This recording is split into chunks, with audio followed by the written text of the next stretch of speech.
Oh boy, let's talk about that El Clasico and how Jude Bellingham absolutely saved the day for us there.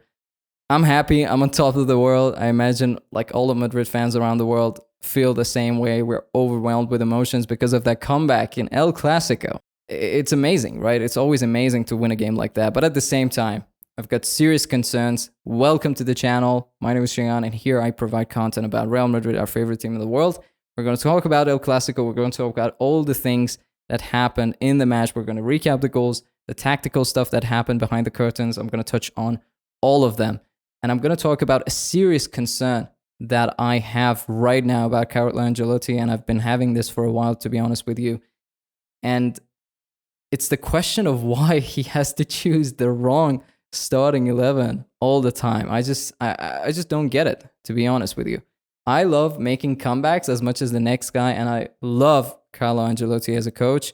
But for some reason, and I don't know what it is, you guys can let me know in the comment section, he keeps making the same mistake again and again and again when it comes to these important matches. He picks the wrong players for his starting lineup, and sometimes I have this feeling that his analyzing team, for some reason, have not analyzed the opponent's team in the best way possible. And again, it just leaves me surprised. To be honest with you, in this game, we were out of the match for 60 minutes. And we got so lucky in so many occasions. We're going to talk about them as well. But first things first, let's talk about one thing that we all have in mind, and it's about Jude Bellingham. If anyone had any doubts that Jude Bellingham is an absolute talent, I think all of those doubts right now are out of the window. He was man of the match. He definitely deserved it.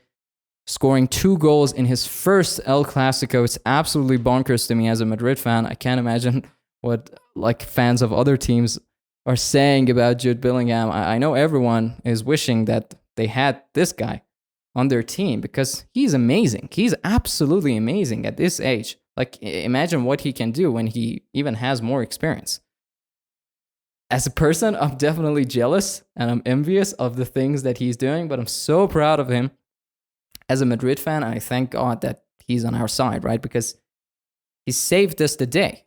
He won us the match. There are no doubts about it. We were absolutely dead before the first goal that he was able to score. And what a goal it was. We're going to talk about that goal as well. It was absolutely amazing. One of the main things that we have to get out of the way, and I want to talk about it right now, is about Carlo Ancelotti. And as I said, I have some serious concerns about the way that he chooses his starting lineup. Because as I said, the 60th minute mark was the turning point for us. And 5 minutes before that, he made some changes. He took Rodrigo and Cruz off the match. We're going to talk about Rodrigo. I don't think this 4-2-2 formation that you see with Madrid is working for Rodrigo. Obviously, this is our formation, our starting formation. This is the formation that Barcelona have. And what I was thinking all the time, let's talk about the tactical stuff behind the curtain here. What Barcelona does well is that through Balde and Caicedo, like these players make these forward runs all the time, and they're really, really good at it. But if you really want to hurt Barcelona in the best way possible, you have to exploit the space that is left behind these two players, behind these two fullbacks. Specifically, when it comes to a team like Madrid, who has access to players like Vinicius Jr. and Rodrigo. So what I was thinking, I think the best way to counter Barcelona's formation here right from the beginning would have been to have Joselu, Vinicius, and Rodrigo. We should have played with a 4-3-3 classic formation that we are used to and we are really, really good at. Half Tchouaméni, half Cruz, maybe half Valverde. If you want to play it a little bit more defensively, you can omit Rodrigo and have Valverde in his position, but still you can exploit the space that is left behind players like Balde, as I said, and Caicedo. But Ancelotti chose this 4-4-2 formation, the diamond formation that we are all aware of, and a lot of people have analyzed it. I don't want to get into it. But this is a compact formation, and one of the problems that it caused us was through pressing. Like I've got pictures, and we're going to talk about them in a minute. If Ancelotti had not made those changes in the second half, I don't think we would have won the match, because he changed the formation to a 4-3-3 through Joselu. Valverde was the winger, and then Modric was able to exploit some of the spaces that were made specifically when it comes to the second goal, which we're going to talk about in depth. But yeah, if Ancelotti had not made those changes, Barcelona and Gundogan and Xavi would have been a genius for using Gundogan in the way that he was using him, because Gundogan was the pivot player.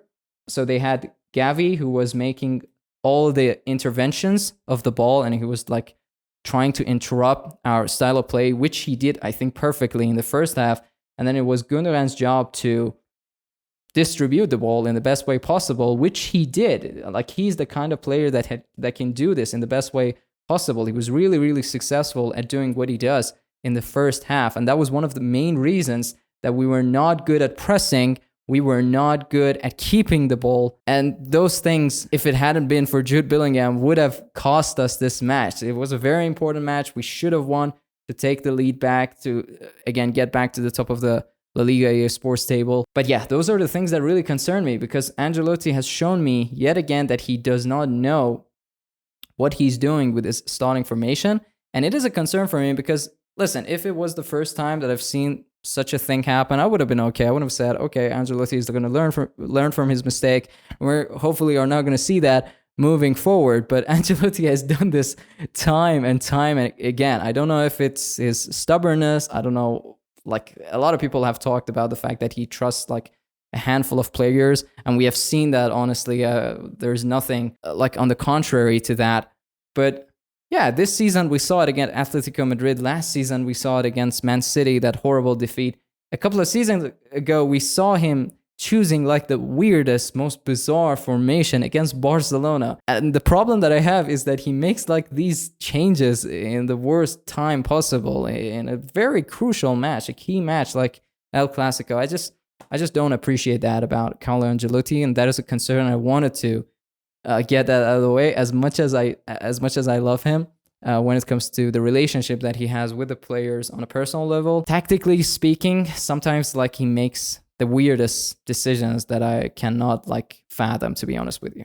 But that is the thing that I wanted to get out of the way. But now, before we get to talking about the 2 goals that we were able to score, let's talk about how lucky we were in this match as well. And as I said, tactically speaking, Ancelotti's formation was the wrong formation. As you can see in this picture here, we've got all the space here. Again, it's the space behind Cancelo. You can see he had like made a forward run. Now he's coming back, but the space behind him is totally left for free. And we have got players who are making that run, but Alaba chooses Rodrigo in the worst time possible, and we were not able to exploit this situation. And when it comes to the formation, as you can see here, Rodrigo is not able to use the space that is made here to, again, make the job easier for Alaba, who has the ball.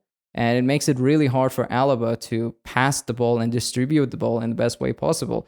So these are some clear examples that the formation that Ancelotti used in the first half was not working. And to be honest with you, I was so frustrated that the second half started and we saw no changes again until the 60th minute mark. Again, if we want to be honest, absolutely blunt here as Madrid fans, it was pure talent from Jude Bellingham that scored us that fantastic goal. Like, look at this. What a goal. He put it in the back of the net. And then when it comes to the second goal, this is very interesting because this is where we're able to use that 4-3-3 formation that I was talking about to hurt Barcelona. And we did it. So Modric here. So as you can see, Gundogan. So we have got Gundogan here and Romeo here. There's a lot of space left behind them. Modric makes the run to the space that is made here. And look at the run from Jude Bellingham. Absolute genius from this player. He notices the space behind the defenders, behind the midfielders here. He makes the run. And then you can see Modric has a little impact on the ball. We were a little bit lucky, if we want to be absolutely blunt here. And then Bellingham, boom, puts it in the back of the net. There we go. We are on top of the La Liga table. And I'm really, really happy, as I said. But then again, the stats are not lying to us. We got lucky. There were occasions, all right, there were occasions that we got really, really lucky. This was one of them. The ball hit the post. I think it was Ferran Torres. And this was another ball that hit the post in the first half. This was a match that could have ended 3-0 to Barcelona. but we were lucky. What I'm saying is that our luck eventually is going to run out. As I said, I'm delighted that we won the match. But at the same time, I want to leave you with this question. Did we just win this match out of pure Bellingham genius?